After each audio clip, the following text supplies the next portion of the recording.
31 janvier 2020, le premier mois de l'année s'achève.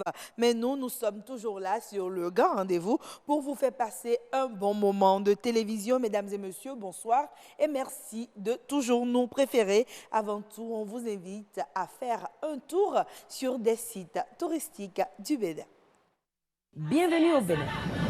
Paysage verdoyant, relief multiforme, faune et parcs naturels, plages ensoleillées, cité balnéaire ultramoderne, rythme au corps, rite au cœur, vestiges et reliques d'une histoire séculaire, brave peuple, biens et personnes sécurisées.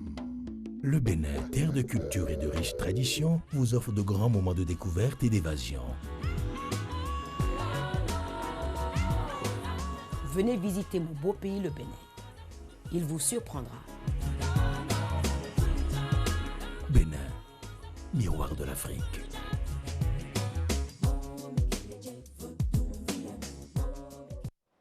Voilà, mesdames et messieurs, toutes nos excuses pour ce léger retard indépendant de notre volonté. Ce soir, nous avons 3 rubriques à vous proposer au menu de ce numéro du Grand Rendez-vous. Journée mondiale de protection des données personnelles. C'était le 28 janvier dernier, une occasion pour de nombreux internautes de s'intéresser à la sécurisation de leurs données sur Internet. Autant savoir reçoit sur le sujet un expert informaticien, mais il est aussi conseiller à l'autorité de protection des données personnelles du Bénin.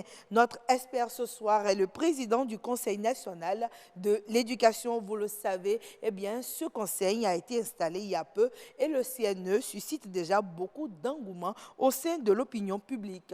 Les défis sont également énormes. On en parle dans un instant avec l'expert. Horizon Culture nous plonge dans le monde littéraire. De plus en plus de concours de littérature sont initiés au Bénin ces dernières années.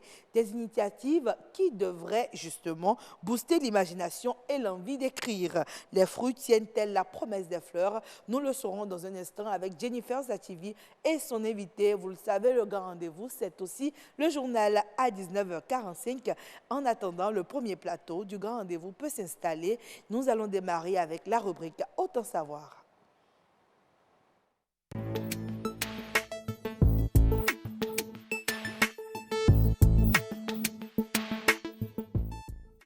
Protection des données personnelles. Est-ce possible de pouvoir naviguer en toute sécurité? Vous aurez la réponse dans un instant. Avant, nous allons suivre ensemble ce reportage de Rodrigue Babagbeto. Après plusieurs années de profession en tant qu'informaticien, difficile pour Imran de laisser aujourd'hui ses données personnelles sur la toile sans aucune mesure de sécurité. Sur les réseaux sociaux, il est son propre gendarme. Là, vous me voyez connecté à ma page Facebook. Le premier réflexe que je recommande désormais à tout un chacun de nous, c'est de penser à réviser ces paramètres de confidentialité. Lorsque nous parlons de paramètres de confidentialité, qu'est-ce que c'est? Aujourd'hui, c'est que Facebook a pris conscience aussi de la protection de notre donnée personnelle et nous donne la possibilité de les paramétrer à volonté. Dans mes paramètres de confidentialité, je peux décider qui peut voir, par exemple, mes publications. Je peux décider de la liste de mes amis.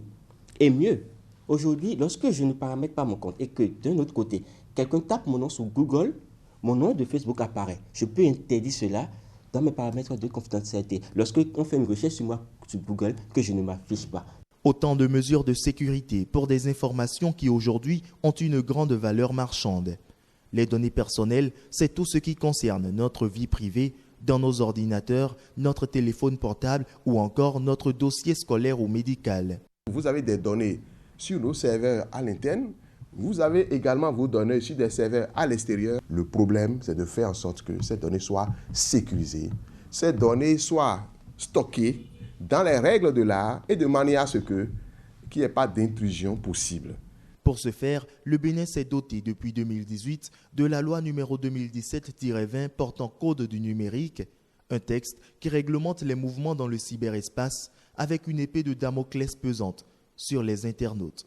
Dès que le citoyen a une information qu'il pense intéressante, on fait des transferts. Et tout cela constitue des infractions. Les transferts de données sans autorisation, c'est quand même 6 mois à 10 ans d'emprisonnement.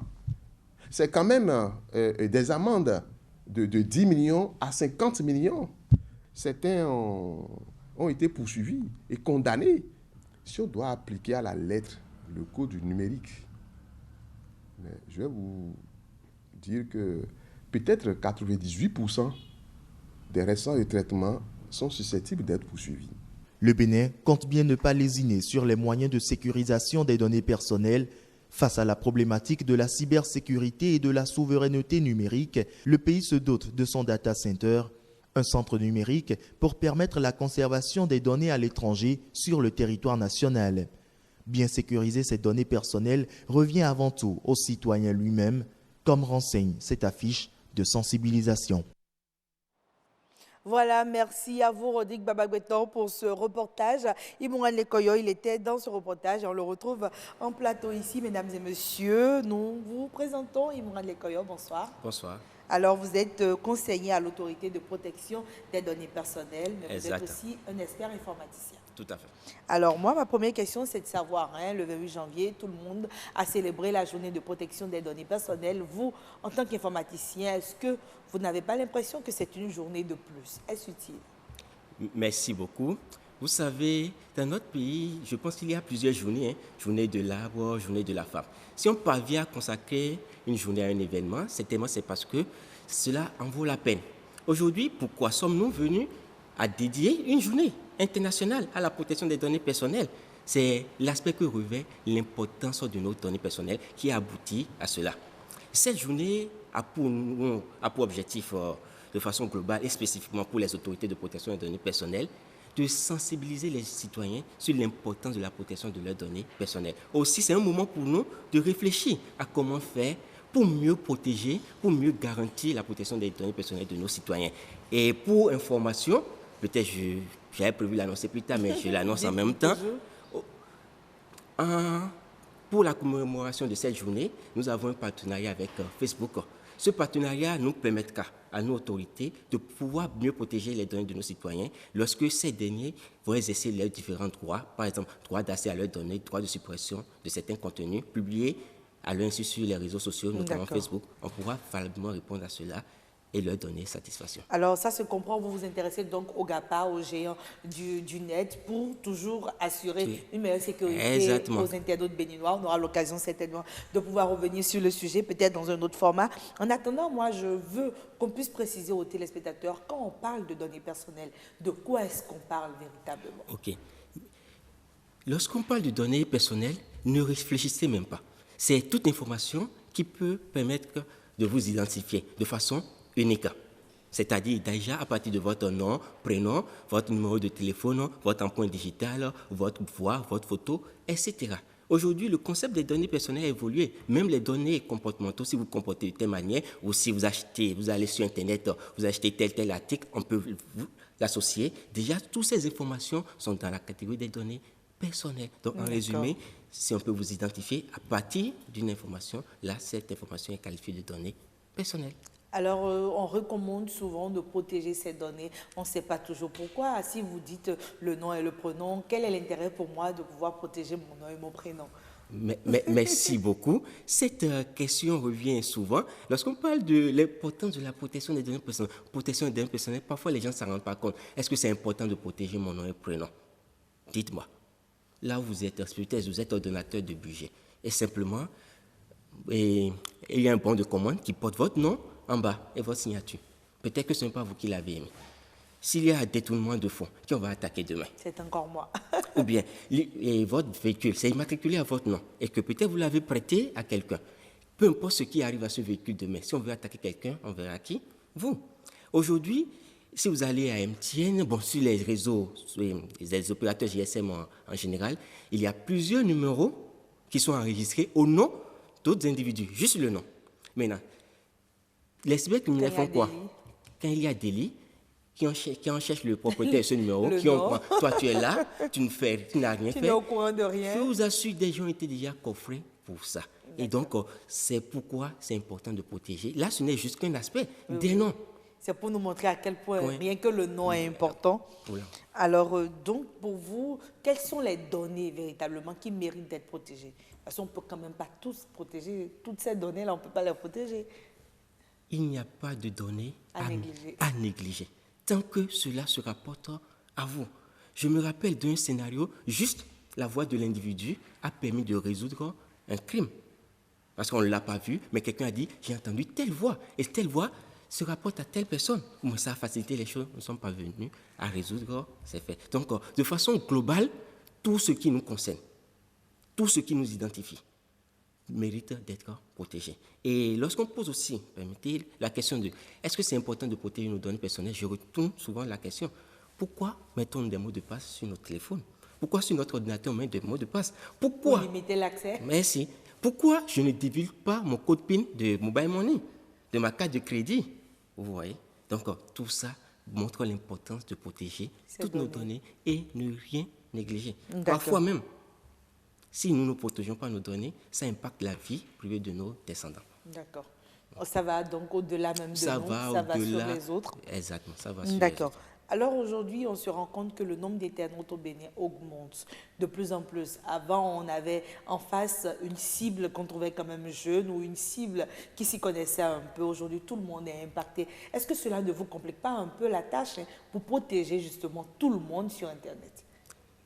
Évidemment, de jour en jour, on constate l'augmentation, toutes les couches, les paysans, les enfants, ça englobe tout le monde. Effectivement, est-ce que ça complique la tâche? Je ne dirais pas non, ça ne nous complique pas la tâche, mais l'objectif, c'est de pouvoir porter l'information à tous ces cibles, de comment protéger ces données. Aujourd'hui, avant de vous mettre à conduire sur la voie, vous devez avoir votre permis. Oui, notre forcément. objectif, c'est aussi faire en sorte que, avant que quiconque ne puisse aller sur Internet, ne puisse prendre un portable, naviguer. Lorsque on dit naviguer, c'est comme si je suis en déplacement, je suis en train de naviguer. Je suis physique, je suis à un emplacement fixe, mais je suis en train de naviguer parce que mes informations circulent un peu à travers le monde. Donc, pour pouvoir aborder Internet, pour pouvoir utiliser les téléphones portables, il faut une certaine précaution qu'il faut prendre pour pouvoir limiter Justement. les dégâts. Alors, pour vous, ces précautions, de quoi il s'agit véritablement? Bien. Aujourd'hui, tout le monde a un portable. Certaines personnes protègent leur portable par un mot de passe, d'autres ne le font pas. Je vous assure, dans le monde entier, et à l'heure actuelle, et je pense que dans le futur, ça serait toujours pareil, le premier moyen qu'il faut prendre pour protéger ces données, c'est l'utilisation d'un mot de passe. Sur mon téléphone, sur mon compte Facebook, sur mon compte Yahoo, partout, il faut utiliser un mot de passe. Aujourd'hui, je constate malheureusement que tout le monde n'utilise pas un mot de passe pour protéger son portable, par exemple. D'accord. C'est un exemple parmi tant d'autres. Oui. En parlant des mots de passe, parce Oui. que je vais vous brûler la politesse, je vous ai entendu dire une fois lors d'une séance justement de sensibilisation de diversifier les mots de passe. Est-ce que c'est Bien. conseillé ou bien on peut utiliser le même mot de passe pour tout? C'est catégoriquement interdit. Si j'ai 3 comptes, 5 comptes, il faut diversifier les mots de passe. Les gens vont se dire, oui, je ne peux pas garder tous ces mots de passe. Oui, il y a des outils qui vous permettent de conserver tous vos mots de passe en un seul endroit. C'est des logiciels qu'il faut télécharger. Et là, j'en reviendrai, il ne faut pas aussi aller télécharger n'importe quoi. La version gratuite. Mais c'est bon, même quand c'est payant parfois, ça ne nous garantit toujours D'accord. pas la protection de nos données. D'accord. Et parlons toujours des mots de passe. Il faut que le mot de passe soit constitué d'un ensemble de lettres, de caractères et de chiffres. Et il faut un certain nombre de caractères. Aujourd'hui, nos portables, minimum, pour certains portables, on peut avoir 4 chiffres, 5, 6, etc. Chaque concepteur définit déjà un minimum qu'il faut pour constituer son mot de passe, que ce soit sur nos comptes Gmail, que ce soit sur le portable. Et il faut penser aussi changer périodiquement son mot de passe. Changer périodiquement. 2 fois par an. 2 fois par an. Tout au moins. D'accord, j'espère Oui. qu'on a compris. Et ce n'est pas fini À part le en mot de matière passe. de précaution. Aujourd'hui, lorsque vous vous connectez à Internet, lorsque vous, à partir d'un navigateur, un navigateur, je mets dans ça Explorer, Firefox, Google Chrome, ce qu'on lance. Sur ça, aujourd'hui, ceux qui mettent en place ces outils ont pris conscience de la protection de nos données personnelles et ils ont mis un outil, la navigation privée, D'accord. qu'on peut activer. Quel est le rôle de ça? Vous savez, les gens nous sont toujours à la chasse de collecter nos informations. On nous suit À la trace. à la trace. On veut connaître le goût de l'utilisateur, qu'est-ce qu'il aime, parfois pour des objectifs positifs, mais dans d'autres cas, c'est pour porter atteinte à sa vie privée. Donc, il y a ce qu'on appelle des cookies qui sont installés sur Une forme de profilage. Exactement, vous avez dit le mot, qui suit l'internaute à la trace. Tout ce qu'il tape, on sait. Donc, pour désactiver les cookies installés, lorsque vous naviguez en mode privé, ça désactive de façon systématique les cookies. Aussi, lorsque vous ne l'activez pas, lorsque vous finissez de naviguer, vous pouvez vous référer aux rubriques l'historique et effacer votre historique. Mais ce que moi je me suis toujours demandé, c'est est-ce que quand on efface véritablement sur Internet, c'est effacé? Ça dit peu importe que ce soit historique ou nos photos, tout ce que vous voulez. Je me demande toujours, est-ce que quand on supprime, c'est vraiment supprimé? Merci. Ça m'amène à dire quelque chose. On ne peut pas cacher sa nudité aux toilettes. Juste pour dire quoi? On peut prendre toutes les mesures de précaution pour limiter les dégâts, mais celui qui met l'outil en place a toujours un accès à nos données. J'utilise Facebook, je ne peux pas dire je protège et protéger mes données contre Facebook. J'utilise WhatsApp, je ne peux pas protéger mes données au point où protéger contre le concepteur de l'outil. Donc, bref, c'est ça. D'accord. Mais à chaque fois, justement, avec ces géants-là du net, on entend, il y a pas de données, il y a ci, il y a ça, d'autres ont pu avoir accès à des mots de passe. Ça veut dire qu'on n'est pas en sécurité véritablement. Est-ce qu'aujourd'hui, pour avoir la véritable sécurité, il faut abandonner Internet, il faut laisser les réseaux sociaux? Quel est votre conseil à vous? Il n'y a pas de sécurité à 100%.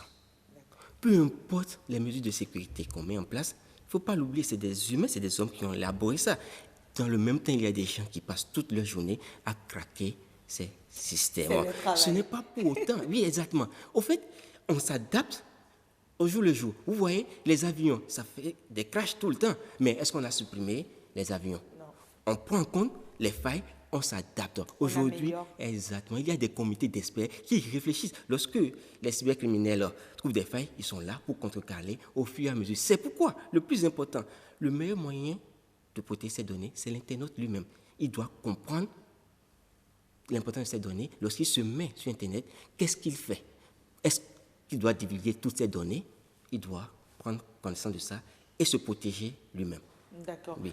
Alors, vous avez aussi conseillé de ne pas toujours préférer les photos instantanées.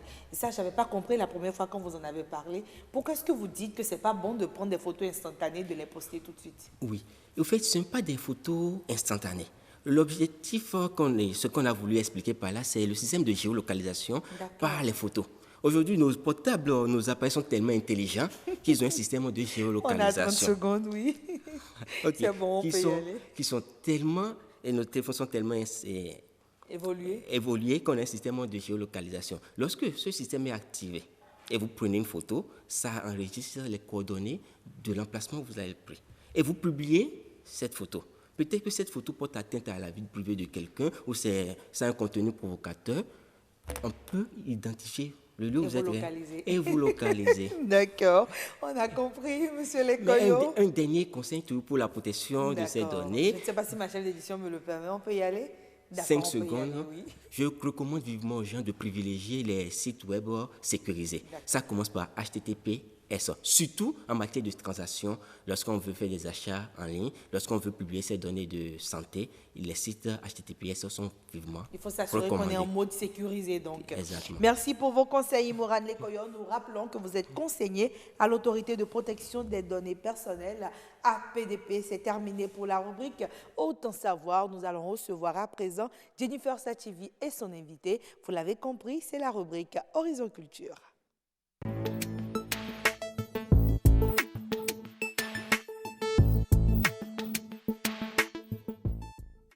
Alors, Horizon Culture ce soir s'intéresse au concours littéraire. Avant de recevoir Jennifer et son invité, on suit d'abord ce reportage de Lucrèce. Quelle romancière est l'auteur de Riwan ou le chemin de sable ou encore du Baobab fou? C'est Ken Bougoul. La littérature béninoise est essentiellement d'expression française. Même s'il existe quelques ouvrages en langue béninoise très peu connus, la littérature béninoise a beaucoup évolué depuis les années 20.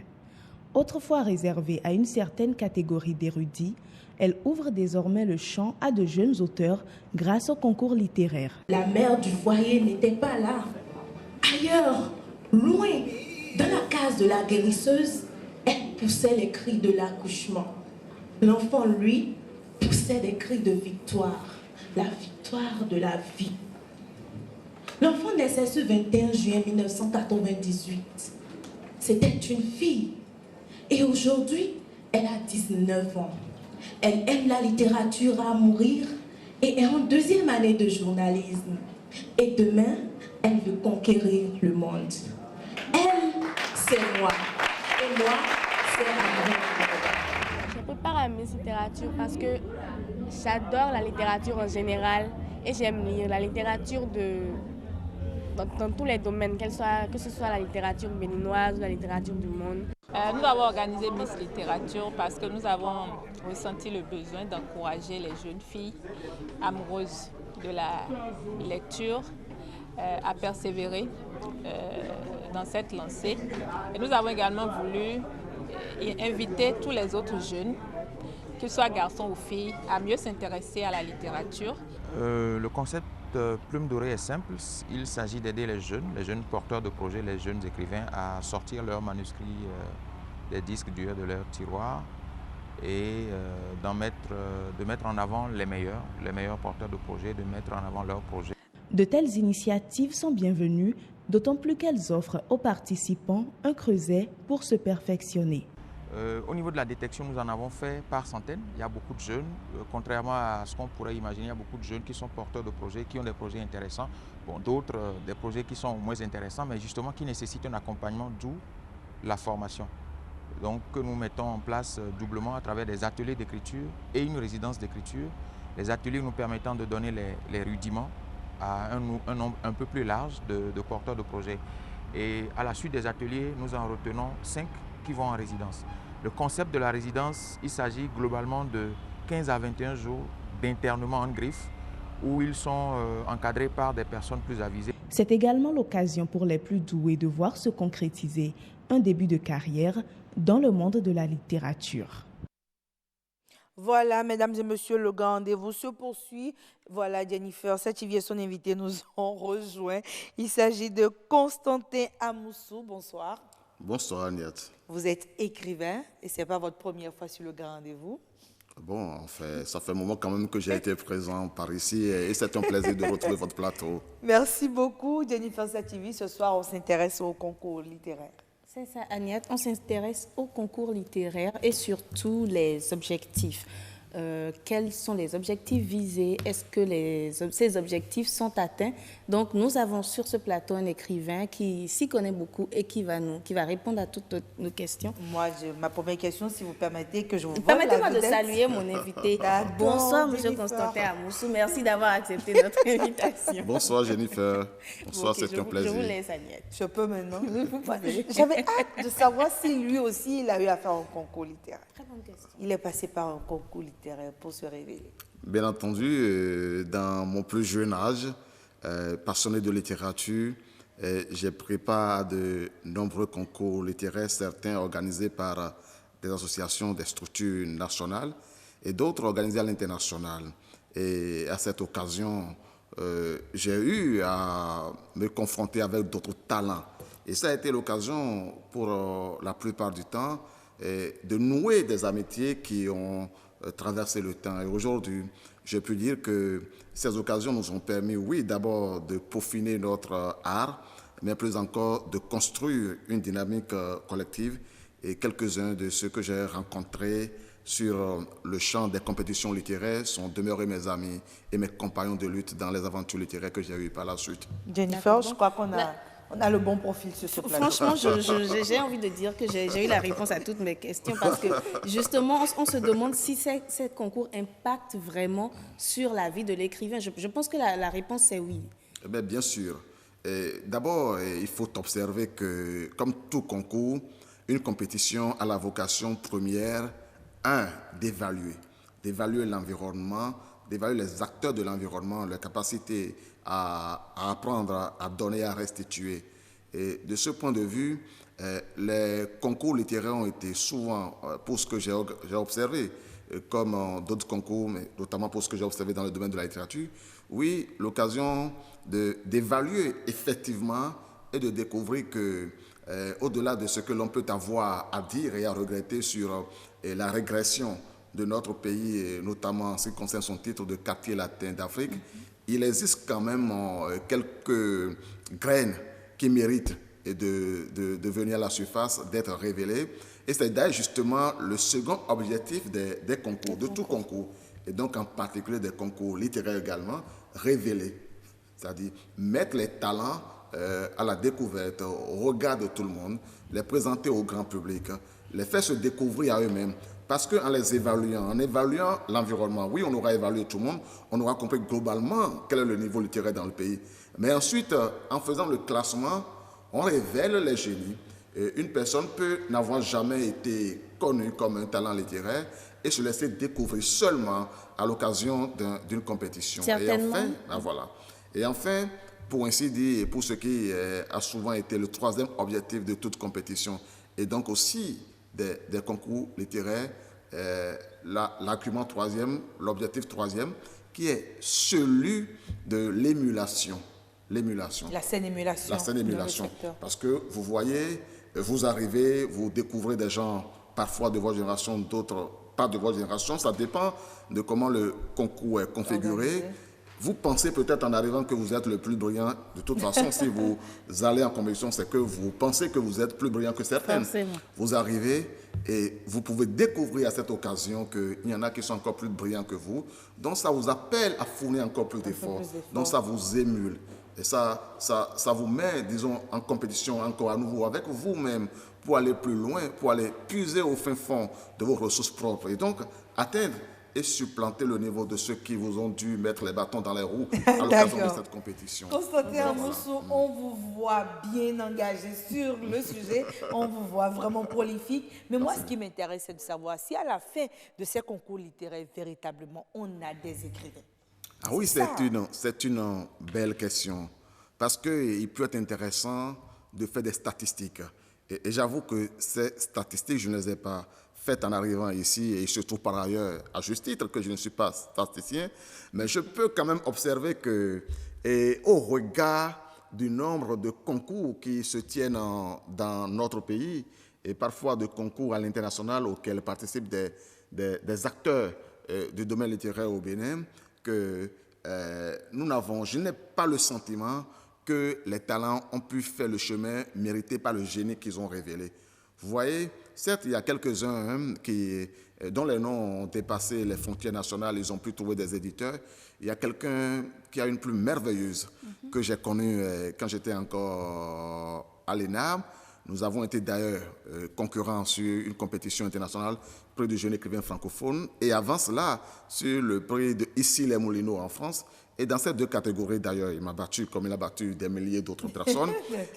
Et je n'ai pas été surpris. D'ailleurs, pour un temps, j'ai pensé qu'il n'existait pas.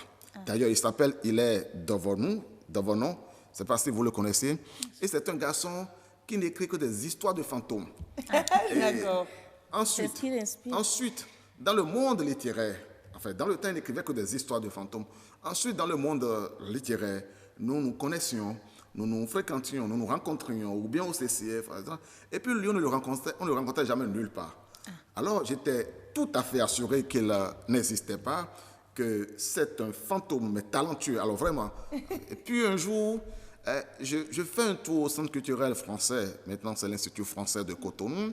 Et je découvre le titre d'un ouvrage qui devrait être lancé et qui s'appelait « La floraison des baobabs ». Et je vois comme nom, il est devant. Il dit, ah bon Dieu, ça veut dire qu'il existe. Oui. Eh bien, il faut que je puisse le rencontrer. D'accord, nous avons l'occasion de le rencontrer. C'est la donc, preuve. lui, oui, par exemple, c'est la preuve d'un talent pur, d'un talent mûr, d'un talent éprouvé tant au niveau national qu'international, et qui, oui, fait son petit bonhomme de chemin. Mais je peux dire qu'au regard de la qualité de sa plume, j'ai le sentiment qu'il est sous-reconnu.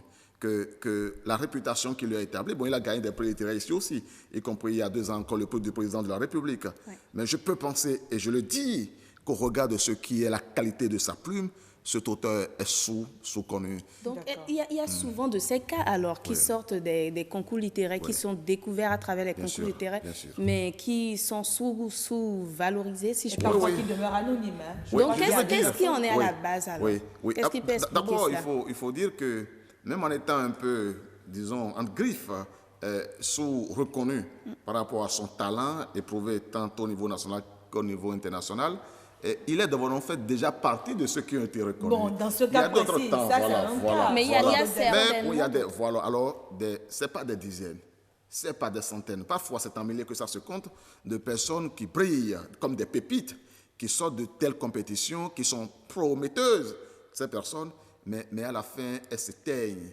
À la fin, les fruits ne portent pas la promesse des fleurs.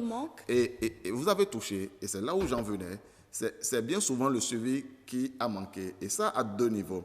Suivi d'abord au niveau des structures d'organisation. Parce que, voyez-vous... Précisons, structure d'organisation des concours. Des compétitions, oui, ça, des concours. Parce que, voyez-vous, les jeunes graines que l'on découvre sont comme des roses. Il faut les arroser pendant qu'elles sont encore fraîches. On a fait une rime là, voilà, tout. Vous savez que j'aime les rimes. Ah ouais, vous les aimez. Ah ben, très bien. Peut-être qu'on a fait quelques exercices. Je comprends ce que vous aimez bien, Patrick Jossou. Donc, revenez ici, oui, en effet, pour dire que j'ai eu le sentiment généralement que dans ce qu'on pourrait appeler le service après-vente, c'est une extrapolation, formule par extrapolation, dans le suivi après compétition, concours, ni les moyens, ni le mode d'organisation n'a pas souvent existé pour continuer à encadrer ces génies pour les peaufiner, d'une part. Deuxièmement, il arrive bien souvent que des œuvres d'une excellente qualité meurent dans l'indifférence totale parce que nous n'avons pas un lectorat parfois de qualité suffisante pour aller découvrir les pépites. Et ça, c'est le problème de ce qu'on pourrait appeler la presse spécialisée. Parce que c'est la responsabilité de la presse spécialisée, notamment des critiques littéraires, d'aller découvrir les meilleures œuvres, d'aller les chercher dans les rayons, de les découvrir, de les lire par eux-mêmes, et wow, d'en faire la promotion. Non pas d'aller dire à l'écrivain, tu as sorti un livre, tu ne m'as pas donné. Non, pas de dire, bon, c'est celui qui me donne son livre, c'est son livre. Non, parce que si son métier est sa passion, c'est sa responsabilité professionnelle d'aller quérir ce qu'il y a de plus beau, de plus brillant et de mettre ça à la lumière. Oui. Voilà, parce que vous touchez... Non, c'est bon. Vous touchez un point sensible qui m'intéresse particulièrement. Que ce soit des concours littéraires ou pas, on se rend compte qu'il y a de ces ouvrages béninois que vous découvrez parfois et qui sont tellement intéressants, mais qui ne sont pas très mis en lumière. Donc, vous estimez qu'il le faut que Est-ce que dès qu'un lauréat ou dès que quelqu'un qui remporte un concours sort un livre, est-ce que vous pensez qu'il faut le pousser et le booster, quel que soit le résultat qu'il sort après? Bon, je soutiens que dans le principe, si nous étions dans le meilleur des mondes possibles, si les choses fonctionnaient telles qu'on pouvait, voilà, on n'aurait pas à lancer une dynamique particulière avant que les œuvres, par leur propre qualité, se fassent découvrir. C'est comme les disques. Quand un album est bon, quand un morceau est bon, oui, c'est peut-être qu'il faut le faire, mais naturellement, ça se fredonne et puis bon, ça passe sur toutes les langues. Il faudrait quand même préciser que dans ce cas-ci, ce n'est pas seulement les jeunes lauréats qui sont intéressés, il y a même des titans, des baobabs du secteur littéraire qui font sortir de bons livres qu'on ne connaît pas. Là, ça pose un problème d'industrie du livre. Je suis d'avis. Et lorsque vous prenez l'industrie des livres, puisque vous en parlez justement, c'est une chaîne. Dans l'industrie du livre et dans la chaîne que cela induit, il y a l'écrivain. Lui, en fait, il n'a rien à voir d'autre que d'être inspiré et que d'écrire. C'est terminé. Il n'a qu'à faire ça. Quand il a fini de faire ça, c'est normalement le rôle des éditeurs de rechercher les œuvres de qualité, de lire, si lui, il fait le devoir de le leur déposer, de bien lire, de découvrir la qualité qu'il y a là-dedans et de l'éditer, porter dans les dents. Donc, prendre le risque de le mettre sur le marché avec l'éventualité de ne pas faire un bon chiffre d'affaires. Alors, quand l'éditeur a fait son travail s'en arrête là, il envoie ça au diffuseur. Et c'est le diffuseur qui a la responsabilité de faire en sorte que le livre parvienne au libraire. Et quand le libraire a eu le livre, sa responsabilité s'arrête à les exposer de façon visible dans les rayons. Mais c'est la responsabilité du journaliste culturel en ce moment-là. Et donc, de vous, d'en faire la promotion. Alors, d'aller les découvrir, de les révéler, etc. Et, tout. Et si donc chacun jouait convenablement son rôle, il se trouve que parfois, et bien souvent, ici dans nos pays, pas seulement dans le domaine des lettres, mais dans le domaine des lettres surtout, l'écrivain, l'artiste, se trouve à être lui-même à la fois l'écrivain, l'éditeur, le libraire, le promoteur, le diffuseur, l'administrateur. Et donc voilà, ça veut dire qu'il y a un travail, oui, sans doute un travail de structuration, un travail, d'accompagnement pour séquencer les différentes rubriques de la chaîne, les différents maillons, et accompagner peut-être la qualité du travail qui se fait, de sorte que les acteurs se professionnalisent. Pour en revenir au concours littéraire, on a parlé des objectifs, mais si je vous demandais, selon vous, quel problème ça vient résoudre de façon concrète? Problème à résoudre, je pense que faire d'abord un concours, c'est deux choses. C'est décider de comparer. Et quand on va sur le terrain de la comparaison, on dégage. Et donc, ça vient régler principalement le problème de l'émulation ou de manque d'émulation. Il y avait une belle émission sur les antennes de télévision qui n'existe plus, mais qui revient de façon timide, qui s'appelait Génie en herbe. En fait, je veux dire qu'ici, ça n'existe vraiment plus, mais que ça revient sous d'autres formes parce que quelques administrateurs travaillent à cela.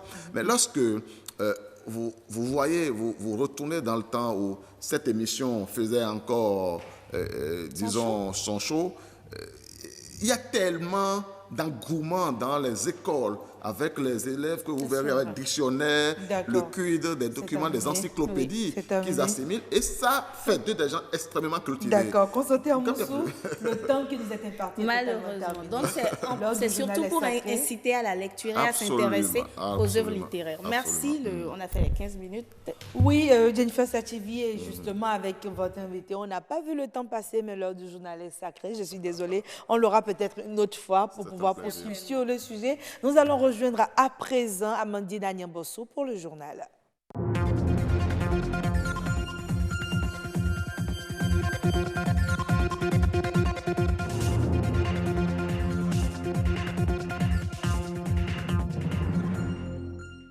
Un plaisir de vous retrouver, mesdames, messieurs. Bonsoir. Les titres de ce journal. Pendant l'harmattan ou la saison sèche, bon nombre de personnes ont les talons fendillés. La plupart ne savent pas pourquoi cela leur arrive, ni comment lutter contre ces crevasses inesthétiques. Le numérique a conduit à une explosion du nombre de documents et de sources d'informations. L'archivage numérique apparaît comme une solution pour sécuriser tous ces documents. Les enjeux et défis de l'archivage numérique dans ce journal. On fait recours à leur expertise pour évaluer, identifier ou délimiter une propriété immobilière. Il s'agit des géomètres, une corporation dont le travail requiert de la délicatesse. Selon les saisons, la peau subit des agressions du climat. La sécheresse cutanée au niveau des pieds est monnaie courante pendant la saison sèche et un talon trop sec et cailleux peut se fissurer. Comment finir avec les talons fendillés? Quelles sont les méthodes pour l'éviter? La réponse dans ce reportage de Stéphanie Dekpe-Mandora. Une image qui paraît désagréable à la vue, mais avoir de tels pieds peut bien être un enfer. Des chevilles sèches, pleines de crevasses depuis les talons jusqu'à la plante des pieds, ou rien que des talons fendillés. Ce phénomène est des plus inconfortables, et quand il faut en expliquer la cause, les réponses sont presque unanimes.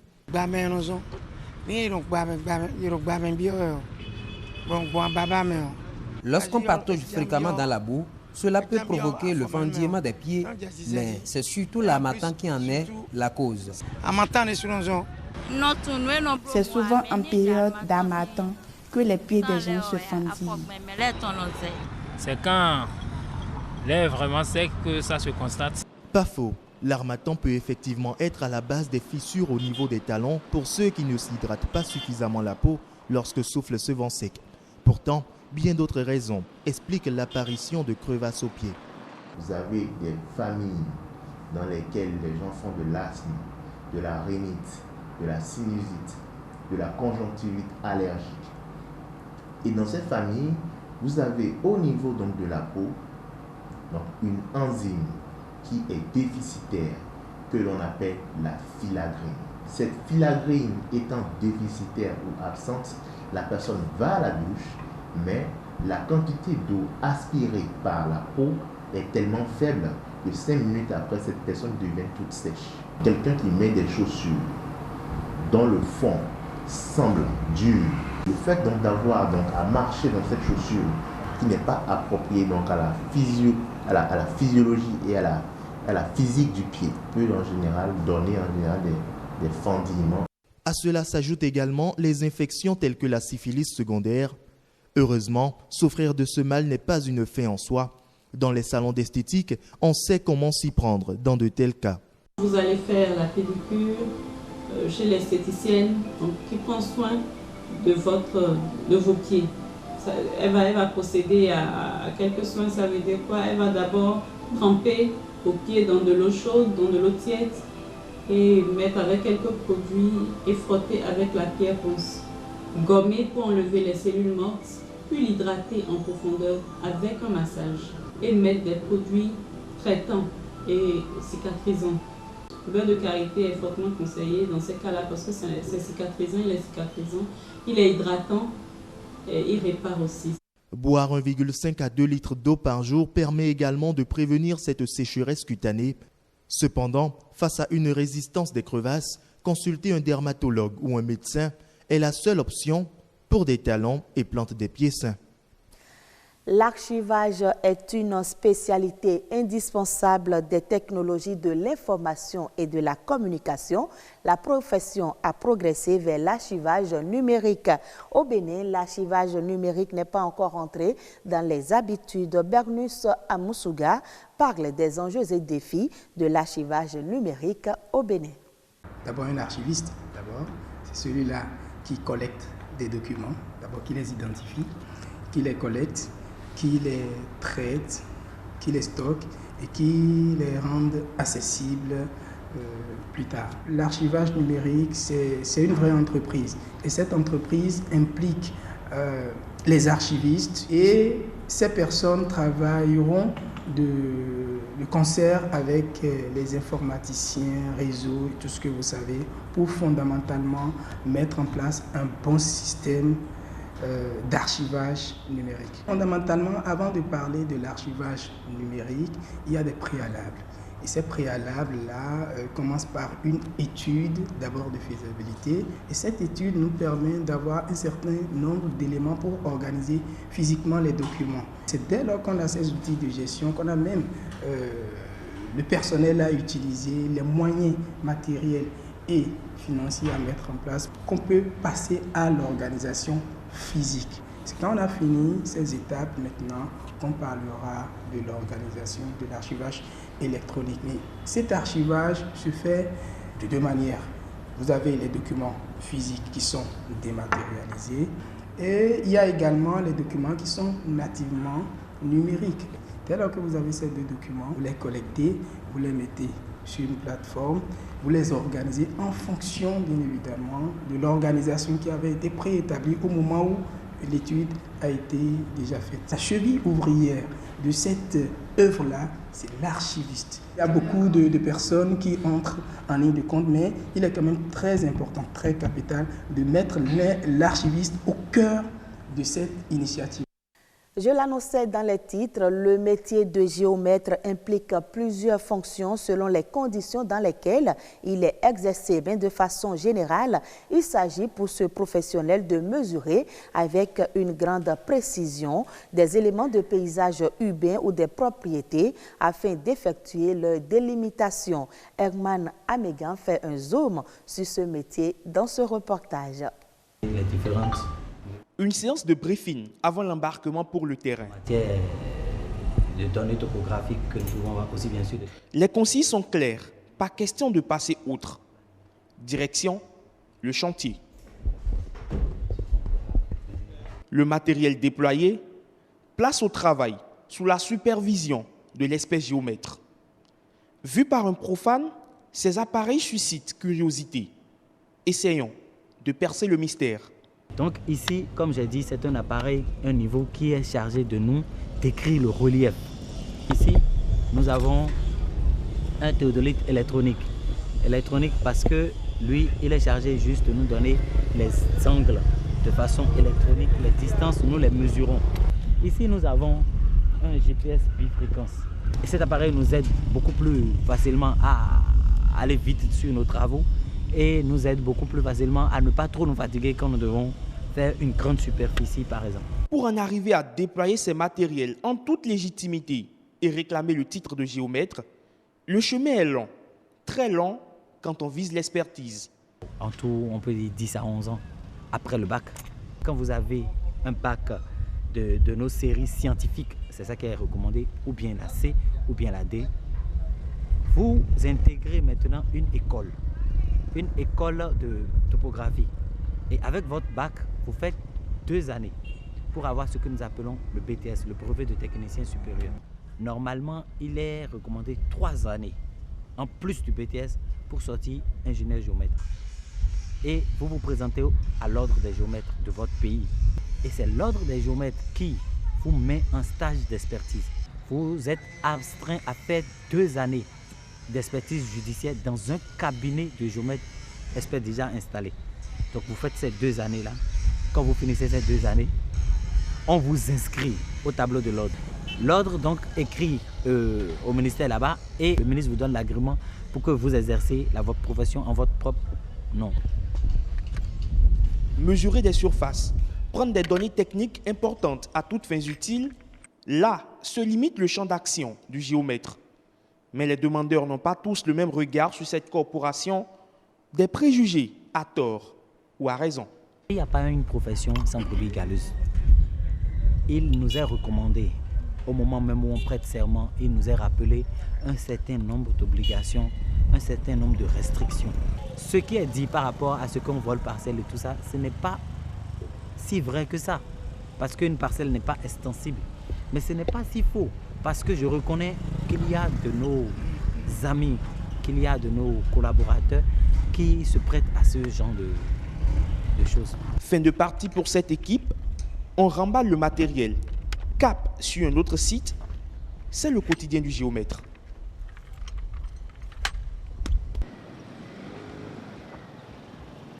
Information hors du Bénin, à présent, des chercheurs américains annoncent la mise au point d'un vaccin contre la peste porcine africaine.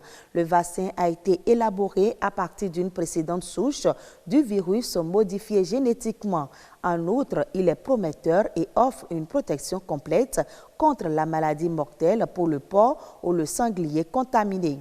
Alors que 2021 marque le 100e anniversaire de la description de la maladie au Kenya, le vaccin pourrait être une véritable avancée dans la lutte contre la fièvre hémorragique animale qui sévit en Europe de l'Est depuis 2014 et en Chine depuis 1 an et demi. Sur le continent africain, la maladie a déjà touché des pays comme l'Afrique du Sud, la Côte d'Ivoire et la Centrafrique ces 5 dernières années. Au-delà de sa mission fiscale, c'est-à-dire de pourvoir des fonds pour le budget de l'État, la douane camerounaise joue d'autres rôles importants. Elle participe en effet au développement économique, apporte de nombreux appuis aux autres administrations et concourt activement à la sécurisation des personnes et des biens. Lucrèce Médou pour plus de précisions. 971,7 milliards. C'est le montant global provisoire collecté par la douane camerounaise en 2019. Des chiffres qui connaissent une hausse de 46,7 milliards en valeur absolue par rapport à 2018. Des performances présentées par le directeur général des douanes, Edwin Fongot, et saluées par le ministre des Finances. Lui, Paul Motazé, qui cette année encore poursuit des actions concrètes pour l'élargissement de l'assiette fiscale. Pour 2020, nous allons continuer dans le même sens. Nous sommes engagés, vous le savez tous, dans un programme économique et financier conclu avec le Fonds monétaire international. Et ce programme nous contraint à atteindre un certain nombre de cibles. Parmi ces cibles, il y a des recettes douanières à un certain niveau. La douane camerounaise, à travers l'opération Alcomic, est sur tous les fronts, à l'instar de la lutte contre les faux médicaments, les armes et munitions, la contrebande, lesquelles affaiblissent la balance commerciale. Autant d'actions qui épousent le thème de cette célébration cette année. liés à la protection de l'homme et de la planète. Le douanier que je suis doit barrer la route à tout ce qui peut nuire à l'environnement, à la santé humaine et à la propension de l'espace économique camerounais. Des épaulettes et distinctions honorifiques sont attribuées au personnel méritant. C'est à la fois la traduction de la reconnaissance de la patrie et de l'Organisation mondiale de la douane. De quoi motiver les douaniers et faire bondir les chiffres en 2020.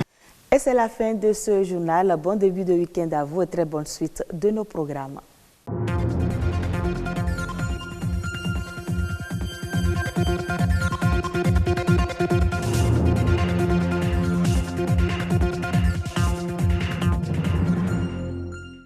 Voilà, c'est terminé pour le 1945.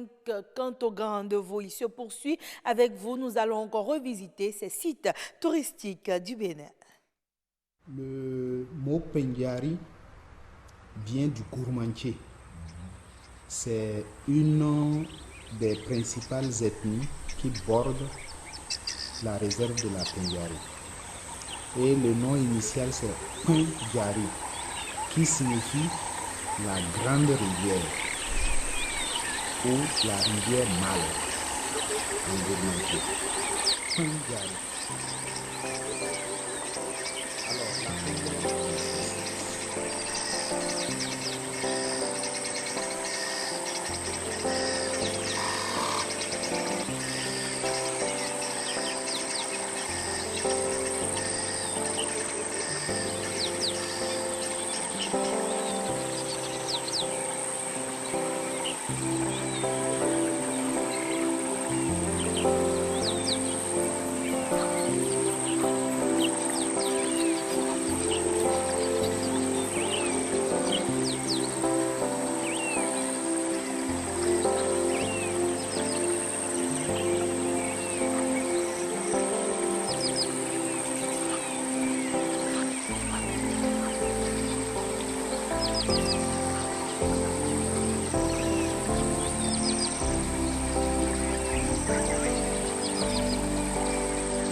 Voilà, mesdames et messieurs, le week-end est déjà là, vous le savez. Voilà donc une occasion de se rendre justement au niveau du parc Pendiari et de découvrir toutes ces espèces animales et végétales.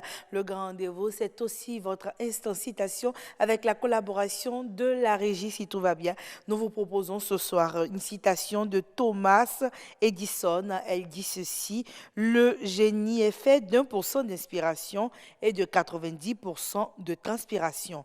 Le génie est fait d'1% d'inspiration et de 99% de transpiration. C'était donc là une citation de Thomas Edison. Mesdames et messieurs, merci d'avoir été des nôtres tout au long de ce numéro du Grand Rendez-vous. Machel Betoro sera avec vous semaine prochaine. On vous retrouve toujours avec le même plaisir. D'ici là, portez-vous bien.